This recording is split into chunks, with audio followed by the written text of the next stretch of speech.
I live in an apartment on the ground floor of a house that was converted to apartments. My neighbors, one street over but the back of their house faces the back of the house I live in, can see my whole backyard and vice versa. My apartment has a whole wall of windows that are on the back of the house. It's gorgeous and is a big reason I picked the place. I love keeping plants and it let in a lot of light. Looking out, there is the neighbor's backyard which is large and comes up close to my place. The property line is maybe 10 or 15 feet from my windows. Once it has gotten to be warm out, I've noticed the husband of the family who owns that house looking into my apartment a lot. Even sometimes I'll look up and see him, look away then look back minutes later and he's still looking. So I started shutting the shades during the day, but that was kind of annoying. My place is a dark cramped shoebox without the windows open. And I can't do that for too long because the plants were struggling without light, so I bought these window coverings that make windows into one-way mirrors. During the day when it is light out, my windows look just like mirrors now. From the inside it looks pretty much the same, the windows look tinted slightly darker but that's it. From the outside you can't see in at all, it looks exactly like mirrors. The section of windows it's applied to is about 8 feet high and 20 feet wide. After a week of the window coverings being up, both of the parents from the neighbor's house came to my door and wanted to talk to me. The wife was complaining about the windows for a lot of reasons. 1. They were ugly too. It was uncomfortable, especially for the teens and their friends, to have a huge mirror adjacent to the swimming pool. It's at a time that they feel insecure about looks and they have lost interest in hanging out by the pool. 3. In the afternoon and evening, it was reflecting a lot of extra sunlight into their backyard. They couldn't enjoy eating dinner on the back porch with the sun in their eyes. I said sorry about the inconvenience, but I wanted it for privacy. They both pushed back on that some and I said that I needed privacy because of the husband starting. He started denying it in front of his wife, and so I took out my phone where I'd taken pictures and sent it to my group of friends. And showed her a couple pic tires of him gaping at my apartment and the texts from that time. He got mad and said he incidentally looked over, and the 8-foot by 20-foot mirror was a crazy overreaction. I said that I'd like to keep it, and that I was sorry, but frankly this was avoidable. I think they're both mad because they called my landlord, who brushed them off. My daughter is 16 years old and in high school. I noticed recently that she's been behaving in a bad manner, constantly commenting on other people's looks, belongings, calling them stuff that isn't cool and just being insensitive. It's like she lost a filter or something because usually she's polite, but my wife suspected that our daughter's sudden misbehavior occurred after she started hanging out with new girls from the school.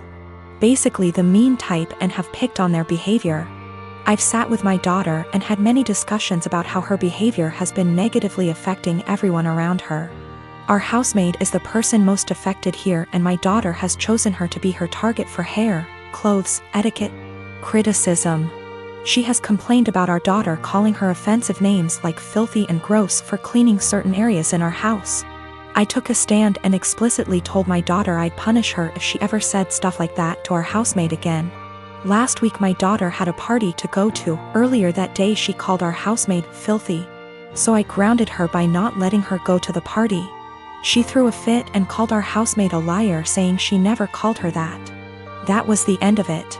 Days later my daughter came to me saying she couldn't find her iPhone after looking everywhere. She asked me to call her number and I did.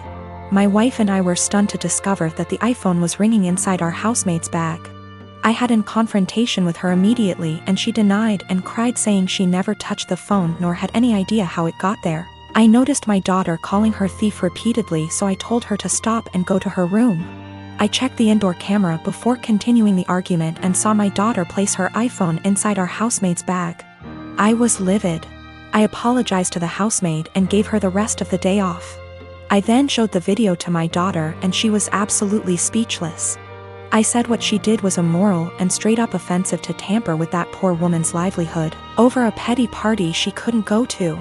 I told her she was grounded and will have to spend the night in the backyard. She is a germaphobe. But she cried, begging me to not make her sleep with the dirt, insects, and hot temp. I refused to discuss it or I'd make it 2 nights. My wife said I should go easy on her, but I said calling people filthy and accusing them of stealing wasn't okay. In fact, it was the absolute worst. I then went through with my punishment. The reason I chose this punishment was because of the fact that my daughter says she is a germaphobe and used this as excuse to insult others' hygiene and appearance. Our backyard has dirt and bugs in it, and this kind of things get her uncomfortable, but other than that the backyard is 100% safe. My dad died and I'm scared my family won't get along. So yesterday after my dad comes home he eats what my mom made for him. Eggs and Spam. To be clear, he has a pre-existing medical history of high blood pressure and gout. First found out when he was admitted to the hospital in 2015 when he fell ill, and we basically had to force him to go to the hospital BC he didn't want to go. He was put on medication since, with changes to them maybe a year or so ago. So back to when after he ate. My half-sister heard a thud around 740-ish and told me to check BC. She thought maybe my parents are arguing. I go down and see my dad on the kitchen floor, my mom behind him a few feet away, and I hear him snoring. I ask my mom a question, get worried, run back upstairs and knock on my sister's door. She calls my other sister and also tells me to stop wasting time, call 911. I was scared and frantic. I wish I called 911 or saw him when he came in so I could maybe have called sooner. They get frantic too and we all start yelling at each other, and I try to maintain order also as I'm talking to 911 person. At some point in all of this my brother-in-law yells for help and I help him turn my dad onto his side. BC he said he could choke on his saliva. My dad stops snoring and we start panicking. The EMS tells us how to perform CPR, but my sisters keep yelling, and so I try to get them working together. They finally start working on it. One is doing compression and the other giving him air and sometimes rotating. Fire department and ambulance gets here and they start doing the same thing but also have defibrillators, and honestly, I'm just in shock still. It was maybe 8:03 p.m. when they came or so, I don't remember, it's all a blur. I checked my phone for timestamp, but I called twice so I forgot when original call was placed. They called it at 8:50 p.m. and I just began to lose it. My aunt comes and my sister is trying to call my dad's work to let his bosses know. We talk about how we want my dad's arrangements and agree on cremation. BC we don't have the money for anything else, but also my sister wants the remains. My mom is bipolar schizophrenic and my sisters and bro-in-law don't get along. Her because of a whole history that would keep you here forever if I tried to type it. My dad was a bad person but he still chose us and tried his best to provide regardless of his fallacies. He had my mom's back too, saying he wouldn't kick her out or place her in a mental home. My sisters kinda want that, I think, but I'm scared to talk about it.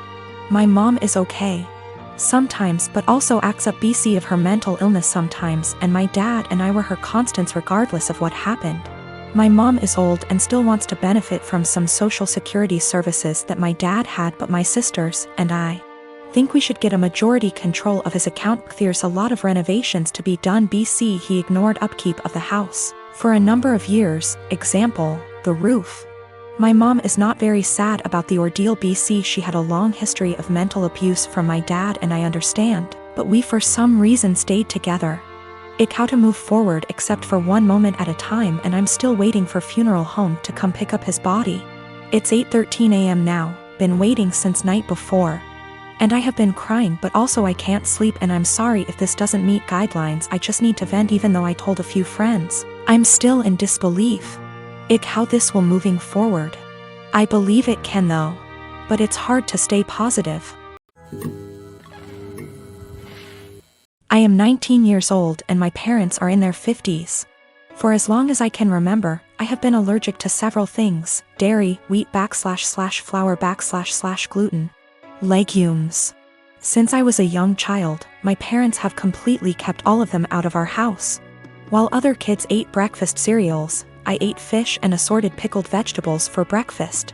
While other kids had Lunchables, I had grilled chicken or fish with, again, assorted vegetables, usually sweet potatoes. While other kids ate birthday cake at the birthday party, I had an apple. I never questioned this until a couple of months ago. I was at my aunt's house for my birthday party, and she made brownies for everyone. For me, she took great steps to make them with almond flour and avoided all of my allergies.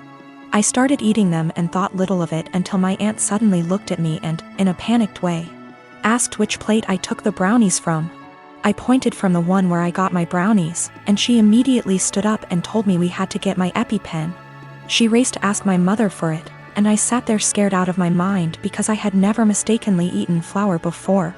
I noticed my mother had calmed her down, and then she said that we don't have to worry because she had switched the plates of brownies. And after all, I had eaten the ones made with almond flour. I found this incredibly odd because, really, why would she swap the plates? That doesn't even make sense. But for the time being, I let the issue rest. It didn't sit well with me for about a week, and I finally went to get an allergy test. The doctor started with a skin prick test, and lo and behold, I didn't react to any of the above substances. Then he ordered a blood test, and when the results came in, they said that I had absolutely no intolerance to any of the foods I'm supposed to be allergic to. I was furious and called my mother. She eventually admitted that she lied to me because she wanted me to be on a Paleolithic diet and wanted me to be able to avoid all temptations. She raised me with a lie about her own health, but she keeps insisting that I try to see it from her perspective. She spams my phone with messages about how healthy I am, that I never had acne, that I have been in great shape my whole life, that I have strong teeth and bones, and even that I got onto a D1 college tennis team. She has started calling me ungrateful for her intervention and insisting that I really should be glad I never got carb addicted. I don't know what to think. I carried around an EpiPen for all those years, one that I suspect may be fake, seeing as my mother never got me to replace it. And I don't even know anymore.